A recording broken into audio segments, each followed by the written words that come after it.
올해 들어서 우리나라에도 안락사법을 제정하겠다는 논의가 대두됐습니다. 안규백 의원실이 법안을 냈죠. 근데 그 법안의 명칭은 정확히 보면 연명의료 결정법에 대한 개정안입니다. 거기에 의사조력 허용될 수 있도록 하자는 거죠. 물론 엄격한 조건이 붙어 있습니다. 또 최근에 프랑스의 짱-르크 고다르 감독, 내 멋대로 해라로 유명한 그 감독이 의사조력 존엄사로 세상을 떴다는 것이 밝혀지면서, 또 이분이 프랑스인인데 프랑스는 안락사가 허용이 안 되니까 스위스에서 의사조력 존엄사를 택해서 세상을 떠났고, 그 문제에 대해서 프랑스의 마크롱 대통령이 프랑스에서도 이 안락사를 허용할지 말지를 내년 중에 국민 토론을 거쳐서 결정하겠다. 그리고 찬반의 주장을 프랑스 정부, 아마 그 아카데미인 것 같은데 거기에서 안을 만들어 가지고 국민에게 제시해야겠다. 그러니까 본격적으로 프랑스의 국가 정책, 안락사를 허용할 거냐 말 거냐에 대한 것이 내년 한 해에 진행이 될 것 같습니다. 그렇게 우리나라 또 해외에서 이 안락사에 대한 논의가 활발해지는 시점에 우리 존엄사의 역사를 한번 살펴보는 것도 의미가 있을 것 같습니다. 현재 우리가 갖고 있는 법은 존엄사법이라고 얘기할 수가 있습니다.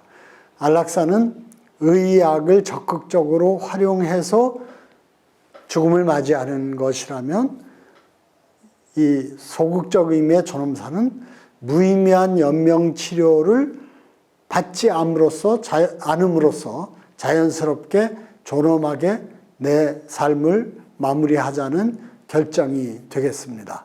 그래서 우리가 2016년도에 제정한 법은 연명의료 결정법입니다.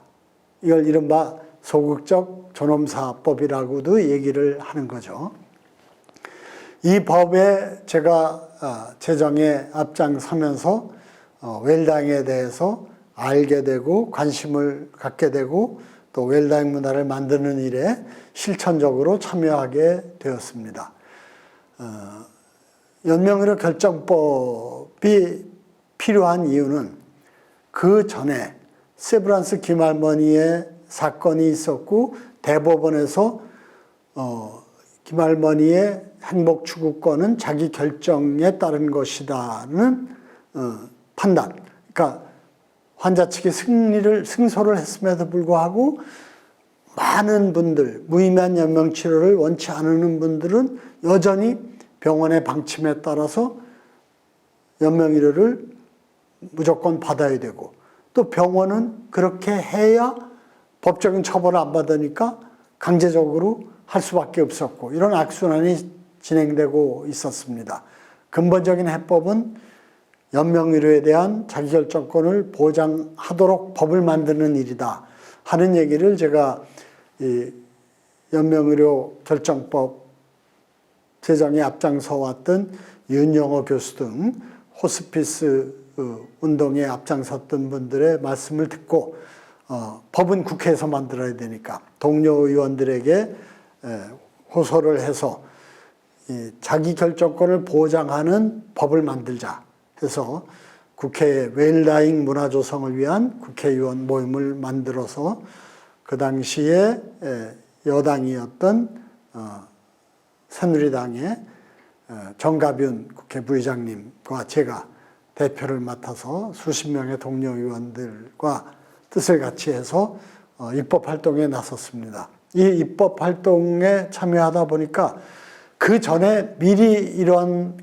법률 제정을 위해서 노력했던 분들이 계시더라고요. 그 중에 이제 대표적인 분이 부산 지역의 김세연 의원입니다. 18대 국회에 이미 법안을 제출했는데 호응을 못 얻어서 진행이 없다가 19대 국회 들어서서 지금 말씀드린 웰다잉 문화 조성을 위한 국회의원 모임이 결성되고 체계적으로 또 활발하게 이 법 제정을 위한 노력이 진행되면서 다행스럽게 19대 국회 말에 2016년도에 법이 제정돼서 오늘에 이르고 있습니다. 이 법에 대해서 안규백 의원의 개정안은 의사 조력 죽음을 엄격한 전제 조건을 갖추어서 허용하자는 게 그 법의 골자입니다. 그런 점에서 연명의료 결정법의 개정 논의가 실질적으로는 이 안락사법 논의의 핵심은 연명의료 결정법에 이 조항을 넣도록 개정할 것이냐 하는 문제인 것 같습니다. 저는 이 안락사법에 대한 논의는 20세기에 전 세계적으로 진행되고 또 빠르게 확산되는 논의 주제이기 때문에 우리도 이것을 피할 수는 없다고 생각합니다. 다만 생명을 다루는 문제인 만큼 진지하게 신중하게 그리고 깊이 있게 폭넓게 논의하는 것이 매우 필요하다고 생각합니다. 또 더불어서 이 연명의료 결정법이 현재 많은 제한과 문제점을 갖고 있습니다. 의사조력 존엄사 문제를 다루는 개정 논의에 앞서서 현재 허용되고 있는 극히 제한된, 그러니까 인공호흡기 끼고 심폐소생하고 투석하고 항암치료하는 요 몇 가지를 대폭 확대하는 게 필요합니다. 대표적인 게 인공호흡기는 그 인공적으로 공기를 공급해 주는, 산소를 공급해 주는 거는 내가 안 할 수 있게 돼 있는데 인공적으로 음식물, 영양을 공급받는 일은 내가 안 하겠다고 해도 허용이 안 됩니다. 이런 것부터 고쳐야 됩니다. 그리고 연명의료에 대한 자기 결정을 할 수 있는 교육, 상담, 홍보 기관이 거의 부실합니다. 보건소조차 많은 보건소들이 사전연명으로 의향서 상담기관으로서의 역할을 하지 않고 있습니다. 이런 것들을 우선 활성화시키는 것이 안락사의 논의와 더불어 지금 시급하게 필요한 일이다 이렇게 생각을 합니다.